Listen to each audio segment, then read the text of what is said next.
to help our men. Once we educate the general public, not only in this nation but worldwide, to the true facts that these men are in fact not being treated the way Hanoi would like to paint the picture, then I believe public pressure will be brought to bear upon Hanoi, and they will be shown up for the dishonesty. We tell the world, we have not heard, we do not know. Please just let us know if our husbands or sons are alive. This is so little to ask. I've gone to see Senator McGovern since he has been to Paris and has talked with the North Vietnamese. I've written to Secretary General U Thant at the UN, and I have written to Juan Thuy several times. I've not received a reply. In one of my most recent letters to Senator Fulbright, I said, last summer I wrote to you asking for an appointment with you and expressing the idea that the most vociferous critics of the war had very probably lengthened the war, the possibility of release for the prisoners. At that time, you refused to see me on the grounds that my idea was so preposterous, and that was his phrase, that visiting with me would serve no purpose. We're going back in hopes of finding the information that we originally went there seeking. On September 17th, the North Vietnamese promised to send us letters regarding our husbands' status and well-being. We have not to date received those letters. We still want to know about our husbands. We want to know what we can tell our children concerning their fathers. Well, yes, at the beginning, the real rough treatment came at first when they were trying to get military answers from you. And then after that, they tried to, force you into appearing before these delegations to say that you had received humane treatment. And they would, throw rocks at you and hit you. And one of the they dislodged a filling, but and then once I got to the camp, they refused to give me medical treatment, saying that I was going to die in 4 hours if I didn't give them information. I just finally passed out. The North Vietnamese tried to get Lieutenant Commander Stratton to appear before a press delegation and say that he had received humane and lenient treatment. He refused because his treatment hadn't been humane. He had been tied up to ropes, with ropes to such a degree that he still has large scars on his arms from the rope burns which became infected. He was deprived of sleep, beaten, had his fingernails removed, and put in solitary, but the North Vietnamese insisted that he make the false humane treatment statements and threw him into a dark cell alone to think about it for 38 days. I feel a strong obligation to the men back there. They know that I'm going to come back here and tell the truth, and that's what they wanted.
great free debate of all time surfaced in the United States, and the country gave birth to 100 voices in universities, in town halls, on television, and in Washington.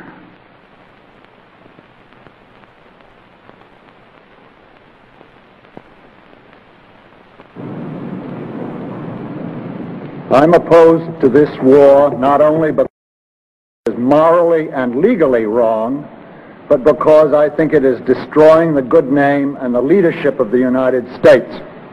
Furthermore, I believe that the war is militarily unwinnable.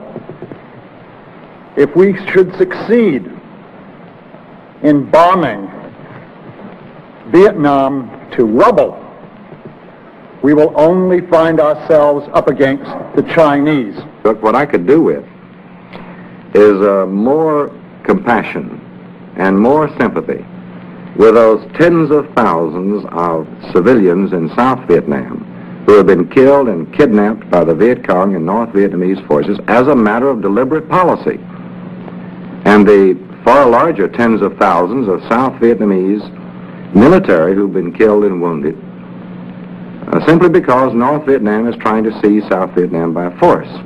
I lost a really dear friend over there, and all of a sudden it brought it home to me. And I began wondering, what are we doing over there? Is this what honor is all about? Is it worth it? And I don't think it is. All of us tend to place a greater value on our own people. But can you really draw a line as to whether it's worth one American life if that, by saving that American life, you subject probably thousands of Vietnamese to death? Human life is human life. We believe that this war is illegal from every point of view, completely immoral, and I would like to